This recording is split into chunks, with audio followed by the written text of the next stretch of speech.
చూడండి sir next ఏంటి, next ఏం సార్, స్టాక్డ్ బార్ ప్లాట్. చూడండి స్టాకర్ బార్ ప్లాట్ ఎలా యూజ్ అవుతుంది.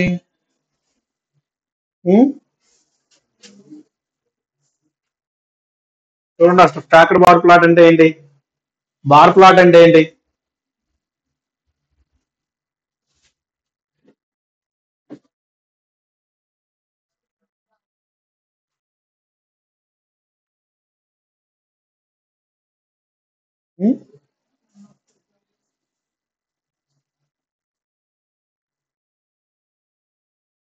చెప్పాలి.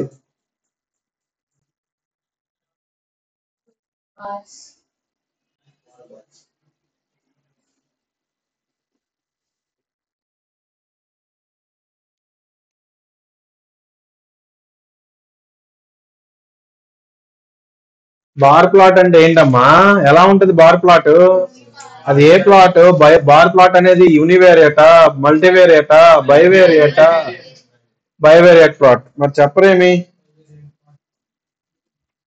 చూడండి ఒకసారి, కంపెనీ తీసుకున్నాము, రెవెన్యూ తీసుకున్నాము అండ్ ప్రాఫిట్. కంపెనీ నేమ్స్ తీసుకున్నాము, వాటి యొక్క రెవెన్యూ ఎంత రెవెన్యూ చేస్తుంది అండ్ ఎంత ప్రాఫిట్ వస్తుంది అని చెప్పేసి. ఓకేనా. ఏం ప్లాట్ తీసుకున్నాము, బార్ ప్లాట్. స్టాకర్ బార్ ప్లాట్ అంటే ఏంటో చూద్దాం. ఫస్ట్ బార్ ప్లాట్ ఆల్రెడీ మీకు ఐడియా ఉంది, తెలుసు కదా బార్స్. నెక్స్ట్ రెవెన్యూ తీసుకున్నాము, నెక్స్ట్ ఏం తీసుకున్నాము, ప్రాఫిట్ తీసుకున్నాం. లెజెండ్ అంటే ఏమొస్తుంది, ఐడియా ఉంది కదా. తర్వాత ప్లాట్ అవుతుంది, ఎర్రర్ వస్తుంది. ప్రెసెంట్ చేయలేచ్చా, చేయొచ్చు కదమ్మా సోనిక. నేను మిమ్మల్ని ఇద్దరిని పక్క పక్కన కూర్చోవద్దని చెప్పినట్టు నాకు గుర్తు. చెప్పింది చేయలేదు అనుకో. యూనివేరియేట్ ప్లాట్స్ ఏంటేంటివి,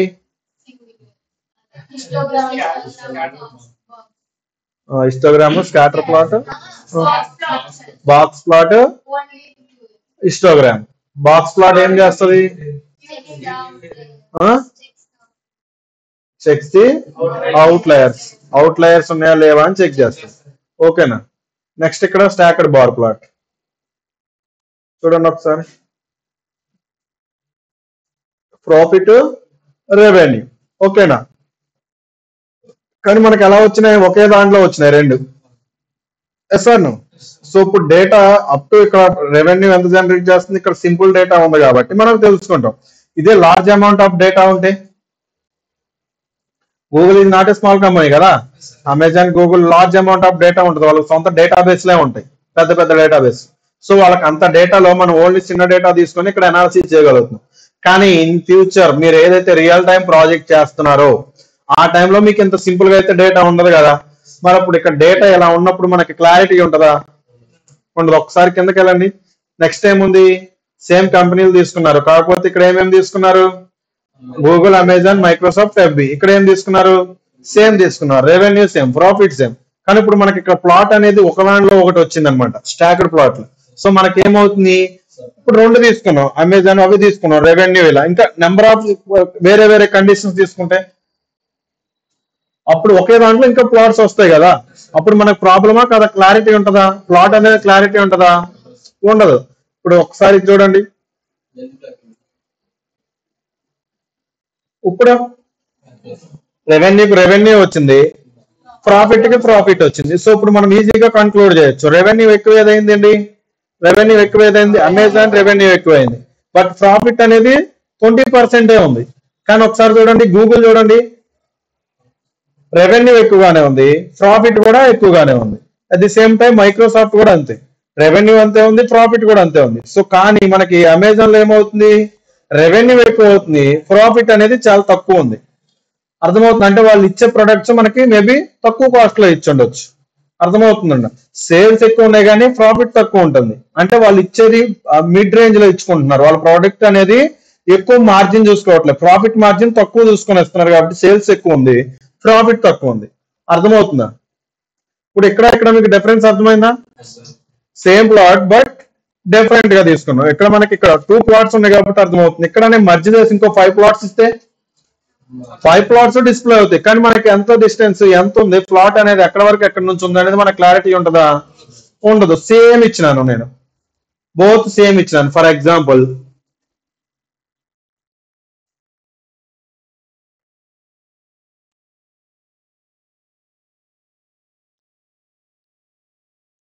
చూడండి, ఇప్పుడు రెవెన్యూ కనిపిస్తుందా? కానీ రెవెన్యూ 12 ఉంది, ప్రాఫిట్ కూడా 12 ఉంది. ఇప్పుడు దీన్ని ఏమని చెప్తావు? అసలు రెవెన్యూ లేదని చెప్తావా? రెవెన్యూ లేదని చెప్తావా? కనిపించట్లేదు అంటే ఇప్పుడు లేనట్లా ఉంది కదా. సో ఇక్కడ 4 పాయింట్లు ఉన్నాయి కాబట్టి చెప్తావు.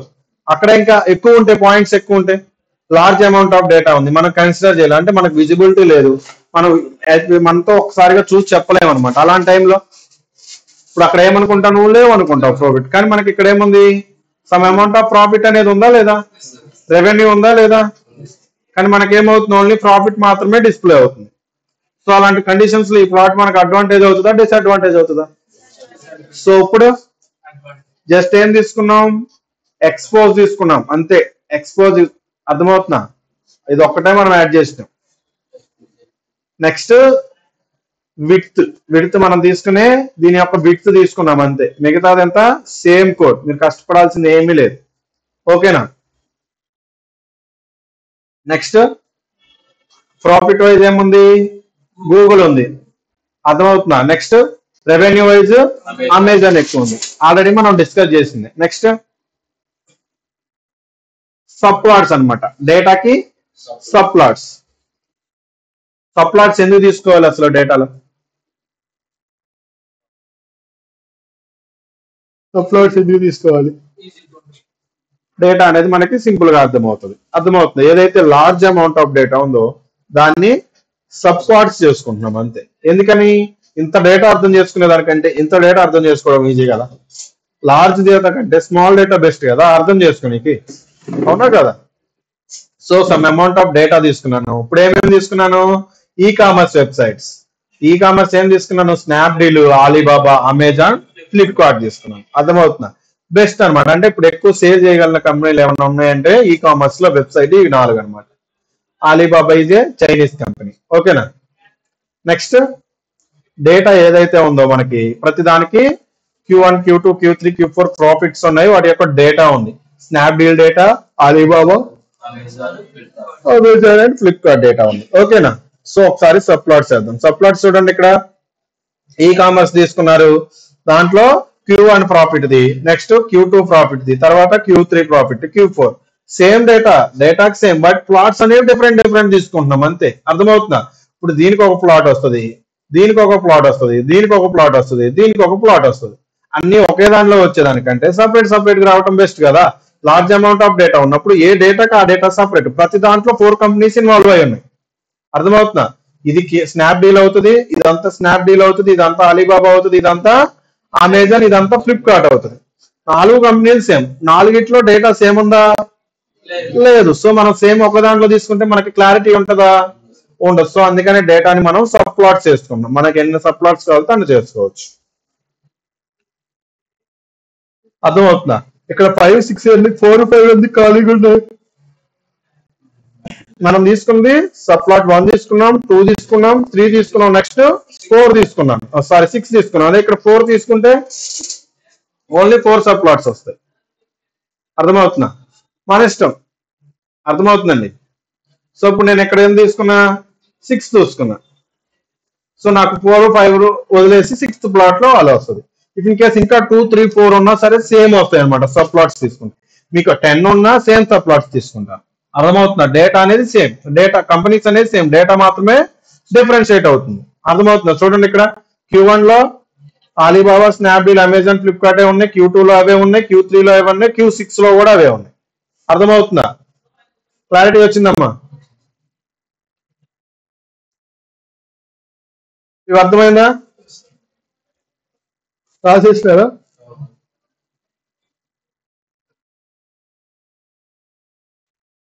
ప్లాట్స్ అన్ని ఐడియా ఉన్నాయా? యూనివేరియట్ ప్లాట్స్ ఏంటేంటివి? బైవేరియట్ ప్లాట్స్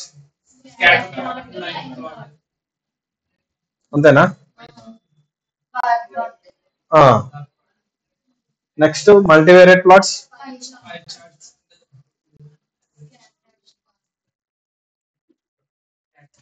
ఓకేనా, క్లారిటీ ఉన్నాయి కదా.